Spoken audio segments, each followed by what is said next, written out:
ભરૂચમાં કરણી સેનાએ સમાજવાદી પાર્ટીના સાંસદ રામજીલાલ સુમને કરેલી ટિપ્પણી મામલે વિરોધ પ્રદર્શન કરી મામલતદારને આવેદનપત્ર પાઠવ્યું છે। પૂતળું બાળી સૂત્રોચ્ચાર કર્યા છે। સાંસદ રામજીલાલ સુમન માફી માંગે તેવી માંગ કરી છે। લોકસભાના ક્ષત્રિય સાંસદો રાણા સાંગાના અપમાન મામલે એક્શન લે તેમ કરણી સેનાના ભગતસિંહ ડોડિયાએ જણાવ્યું છે।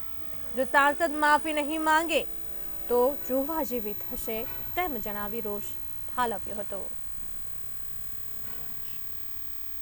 અમારા મહારાણા વિશે જે અભદ્ર ટિપ્પણી કરવામાં આવી છે લોકસભામાં એ નિંદનીય છે અને માફી માગે, માફી નહીં માગે તો ક્ષત્રિય કરણી સેના પરિવાર એને એની ભાષામાં જવાબ આપશે।